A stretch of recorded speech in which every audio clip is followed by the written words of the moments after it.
아직도 가슴 떨리는 그 일을 찾아 헤매고 계신가요? 책상에 붙여진 자신의 꿈을 쫓아라 라고 쓰인 엽서는 이제 떼어버리십시오.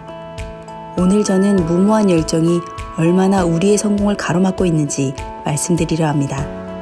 물론 열정은 스스로를 강하게 만드는 에너지이긴 합니다. 열정을 느낄 때 우리는 치열하게 행동하고 그 기억은 다시 머릿속에 입력되죠. 당신이 사랑하는 직업을 선택하면 평생 하루도 일하지 않아도 된다. 스티브 잡스의 이 말은 얼마나 유혹적인가요? 하지만 자신의 일에서 열정을 찾는 것은 생각처럼 쉽지 않습니다. 오히려 당신을 위험에 빠뜨릴 수 있다는 걸 명심하세요. 대부분의 사람들은 열정이 자신 안에 잠자고 있다고 믿습니다. 이런 사람들을 지금부터 깨우려는 자라고 부르겠습니다. 싱가포르 예일대학의 폴 오키브 교수는 이러한 사고방식이 우리에게 어떠한 영향을 미치는지 연구했습니다. 실험을 위해 학생들을 두 그룹으로 나누고 첫 번째 그룹의 실험 대상자들에게 우리의 흥미나 열정이 어딘가에 굳건히 뿌리내리고 있으며 우리 안에 잠재되어 있다가 어느 순간 깨어날 수 있다고 설명했습니다. 그리고 나머지 그룹에게는 우리의 열정이나 관심사는 유동적이며 집중적으로 노력해서 다루어야만 발전하고 성장할 수 있다는 이야기를 들려주었죠. 그 이후에 두 그룹 모두 블랙홀에 관한 매우 짧고 강렬한 단편 영화를 보았습니다. 학생들 모두 영화 주제인 블랙홀에 대해 관심이 커졌습니다. 그 다음으로 실험 대상자에게 과학 잡지 사이언스에 실린 블랙홀에 대한 기사를 읽으라고 요청했죠. 몸이 건조한 이론과 난해한 표현들이 등장하자 그룹 내에서 차별점이 생겼습니다. 이전에 잠재된 열정, 그러니까 깨우려는 자가 속한 그룹은 쉽게 포기했습니다. 이렇게 피곤한 일이 내 안의 진정한 열정과 맞을 리가 없어요 라고 말하면서요.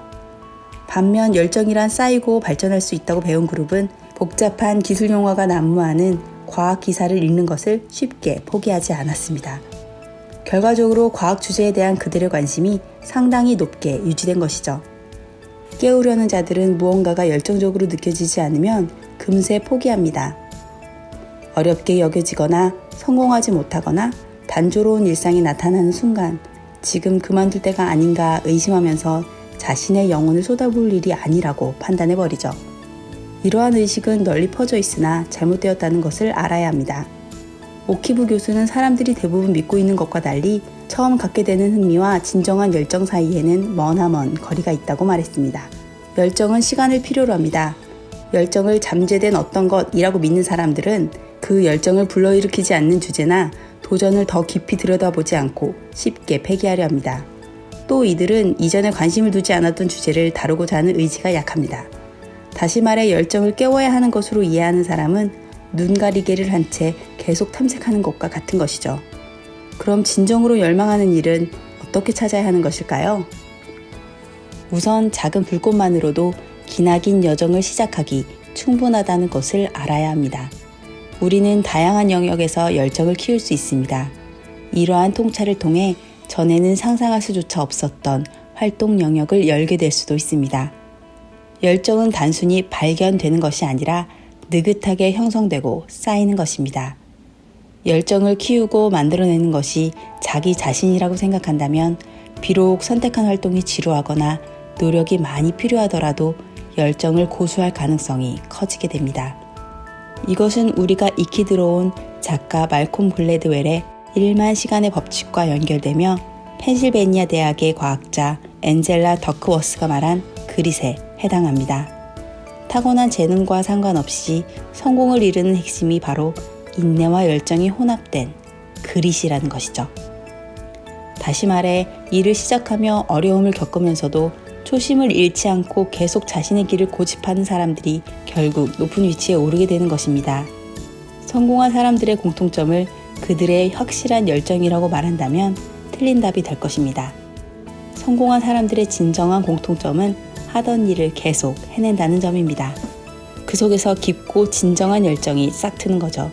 단 이것은 맞지 않는 일을 무조건적으로 계속하라는 이야기는 아닙니다. 자신이 성장하는 것이 전혀 보이지 않는다면 그때는 정리할 때입니다. 이해가 높아질수록 흥미는 커집니다. 이는 긍정적인 나선형을 그리는데 이게 바로 열정에 따른 자기 강화력의 증가를 의미합니다. 재능과 열정이 서로에게 좋은 영향을 미치는 거죠. 흥미있는 일을 잘하려고 노력하면 점점 성장하고 일에 대한 재미도 점점 커집니다. 열정은 훈련을 통해 커지며 실천을 통해 느끼는 것입니다. 어떤 것에 열정을 느낀다는 것은 좋은 일입니다. 하지만 열정의 그늘진 측면도 바라보아야 합니다. 열정과 직업을 결합하는 것은 생각만큼 쉬운 게 아니니까요. 뜨거운 열정을 품고 아침에 출근하는 사람이 있다면 몹시 축하할 일이지만 그저 자신의 일을 묵묵히 하는 모두에게 경의를 표하고 싶습니다. 신뢰성, 낙천성, 근면함, 그리고 어떤 상황에서도 침착함을 유지하는 능력은 어쩌면 직업에서 보다 중요한 자질일 것입니다. 처음 일을 시작할 때 지나치게 열정을 쏟아붓지 마세요. 스스로에게 엄청난 압박으로 돌아올 수 있습니다. 많은 사람들이 열정을 품은 일을 직업으로 삼기를 꿈꿉니다. 하지만 열정을 직업으로 바꾼다면 그때부터 8시간 이상을 그 일을 위해 써야만 하겠죠. 직업이 되기 전에 미처 보지 못했던 현실적인 문제점들이 엄습해 올 것입니다. 취미와 업 사이의 균형을 맞추는 것도 어려운 일입니다. 우리 사회는 헌신적이면서도 독창적이고 무엇보다 언제 어디서나 일할 준비가 된 열정적인 사람들을 원합니다. 하지만 열정페이라는 단어가 생겨났듯이 거기에 내포된 부정적 느낌, 그 외의 다른 것은 기꺼이 타협하겠다는 불합리함이 숨겨져 있죠. 때론 불같은 열정이 번아웃으로 나타날 수도 있습니다. 마지막으로 열정을 새롭게 재정의하고자 합니다. 우리가 추구해야 할 것은 바로 조화로운 열정입니다.